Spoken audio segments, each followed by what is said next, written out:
Hello, good morning, good morning, good morning. Luzon, Visayas, Mindanao. Good morning po sa lahat. Magandang hapon sa ibang bansa. Ngayon po ay Independence Day, Araw ng Kalayaan. Magsisimula po tayo sa pagbasa ng Bible at palagi natin sinasabi sa Ephesians chapter 5 verse 6, let no one deceive you with empty words. Kasi uso ngayon dito sa Pilipinas. Pinangakakuan sila. Ang daming pangako. Pero yung pangako ay napapako. Ito po ang masasabi ko ngayon, Independence Day. Tayo po ay may kalayaan na magsalita, pero may due process. Kalayaan ng pananalita, kalayaan ng gagawin natin. Pero, ayun po. Good morning po. Ngayon po ay araw ng kalayaan. Independence Day, sabi nga nila ngayon.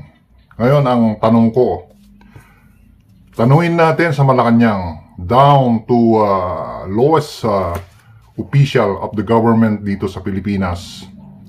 Sabi po ng Malacanang, araw po ng kalayaan ngayon, Independence Day.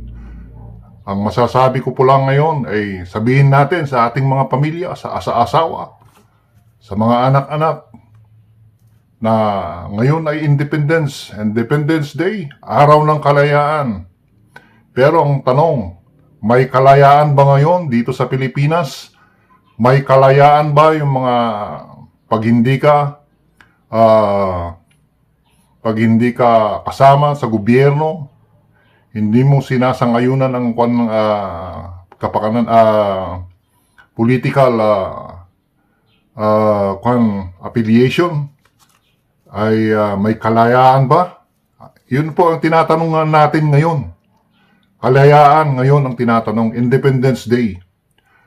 Yung ginawa natin, ulitin po natin ngayon, sabi nila sa Malacanang ngayon, ang ating presidente, sabi niya, wag natin ayan na masisira yung kalayaan natin. Ngayon, ang masasabi ko po lang, presidente, ang ating presidente, sa lahat ng pamilya natin, mga nagtatrabaho dyan sa Malacanang, down to official, barangay kagawad, congressman, senador, lahat, governor, mayor, sabihin po natin, sa ating sarili yan.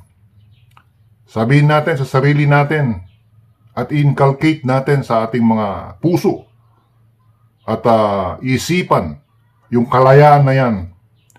Ngayon, ang tinatanong ng sambayanang Pilipino, 99% sabihin na lang natin, may kalayaan ba? Si dating Presidente Duterte, may kalayaan ba si Senator Bato de la Rosa, yung mga pinapakulong nyo ngayon na hindi affiliated sa inyong political career ay kinakasuhan nyo. Sabihin nyo po yan sa inyong sarili na may kalayaan ba ngayon? Ngayon po ay kalayaan, araw ng kalayaan, Independence Day. Right to due process ang ginawa. May right to due process ba ngayon ang mga Pilipino ngayon, mga opisyal na nahalal, mga opisyal sa Senado, sa Kongreso na may pinaalis na hindi siya dahil hindi siya affiliated sa politiko sa kanila, kasama sa politiko, ay pinapakulong, pinapaalis. Yan po ba ang kalayaan na sinasabi natin ngayon? Tayo po ay walang kinikilingan, pero ang kinikilingan natin ngayon ay yung kalayaan ng isang Pilipino, kalayaan ng isang mamamahayag, kalayaan ng isang ng bansang Pilipinas, kalayaan po ng taong bayan. Yan po ang tinatanong natin ngayon, kung may kalayaan ba ngayon, Independence Day, na nagse-celebrate tayo ng Independence Day. Ginagawa natin ngayon. Ang isang bansang Pilipinas ngayon ay pag hindi ka politiko, na hindi ka kasama sa grupong na isang politiko, ay kinakasuhan ka hanggang sa sa kaliit-liitan. Sa ngayon ng gobyerno ay may kalayaan ba yung mga right to due process? Yun po ang malaking tanong natin sa ating gobyerno ngayon na nagse-celebrate ng Independence Day, araw ng kalayaan, right to due process. Ulitin po na naman natin, huwag tayo mag-celebrate kung ang sinasabi natin ay taliwas sa ating mga sinasabi, sa ating mga gawa. Huwag tayo po. Huwag kayong tumayo sa entablado na sabihin nyo, right, na may kalayaan ang Pilipinas. Saan po ngayon ang kalayaan? Right to due process ang dating presidente na si Duterte. Ngayon, he is suffering sa ibang bansa na wala man lang binigay na na warrant of arrest, nasa cellphone lang. Tapos sinuli, pinadala, at parang sabi nila, allegedly, kinidnap ng ating gobyerno. Allegedly, kinidnap siya papuntang ICC sa International Criminal Court. Ay andun siya ngayon. He is suffering from 88 na ba ang kanyang taon niya? Now, andun siya ngayon. Umiiyak. Humihingi ng katarungan ng mga anak niya. Ang Vice Presidente, humihingi ng katarungan, kasagutan. Humihingi sa Diyos. Ano bang nangyayari sa aming pamilya? Ngayon, sineselebrate natin ang kalayaan. Sabihin niyo po, sa inyong sarili, sa inyong puso, sa isipan, may kalayaan ba ngayon? Ngayon, ito po ang tinatanong ng sambayan ng Pilipino. Sa Mindanao, Luzon, Visayas, Mindanao, ang dating presidente natin ay kinidnap at pinunta doon sa ibang bansa na wala man lang due process na kalayaan na pumili ng abogado, pumili kung anong gusto niya na bansa na makasuhan. Ito, ang dami ng kinakasuhan kasi hindi sila political group, hindi sila yung isang grupo na wala sila doon, wala silang pangalan dahil sa kagustuhan ng nasa taas. Sabihin po natin, ulit-ulitin po natin, baka pinangakuan kayo. But in the later part, you will suffer the consequence. Sabi nga ng wala tayong pinapanigan po dito. Ang tinatanong natin kung may kalayaan ba ngayon na sineselebrate natin ng Independence Day. Independence Day ngayon.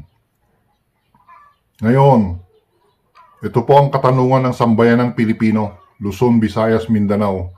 Yung mga pinaghuhuli ngayon, kinakasuhan ngayon, ay hindi sila affiliated sa grupo nila, sa political group nila. Hindi sila sang-ayon, kagustuhan ng nasa taas. Kakasuhan na, nagkukumahog na. Ang nasa taas, na gobyerno natin, para ipakulong, para i-impeach, para ipakulong yung mga hindi political affiliated, yung mga agustuhan. Alam naman natin na ang korupsyon, talamak ang korupsyon ngayon. Pati mga investor, ayaw nilang mag-invest dito sa Pilipinas.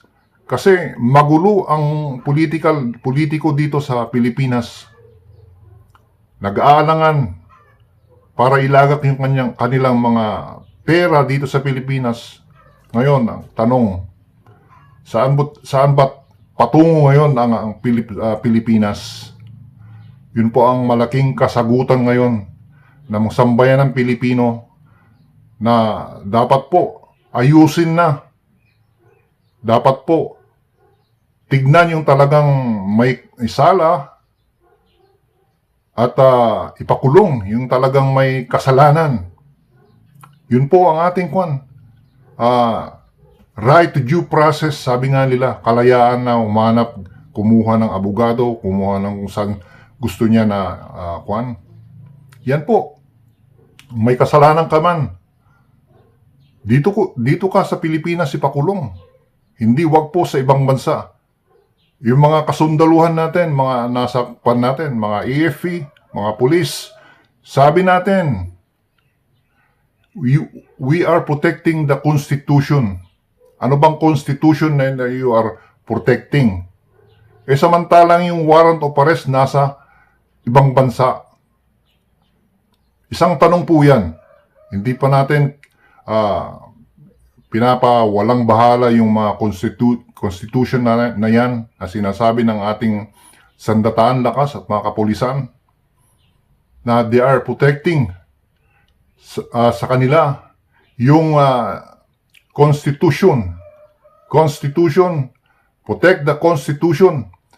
Kaya ano po yung Constitution na yon? Constitution ba ng kwan? Batas ba ng ibang bansa ang pinoprotektahan natin? Wala po. Pagtignan nyo, yung sinaserve, binibigay na warrant of arrest, galing po yan sa ibang bansa. Yan po ay Constitution ng ibang bansa. Samantalang yung Constitution natin, yung batas natin, nawawala po. Pinagwawalang bahala. Yan po ang tinatanong natin ngayon. Ang malaking katanungan ngayon, yung batas natin, sinusunod ba ngayon? Binabaliktad na. Sinasalaula ang batas natin. Kaya tayo po 100% naniniwala sa Supreme Court na tama po yung ginawa nila na agawan sa posisyon. Yan po ang malaking kasalanan ni Satan before. Gusto niya maging hero, maging leader din, maging Diyos. Pero gumalaw po ang the Creator. Pinarusahan siya.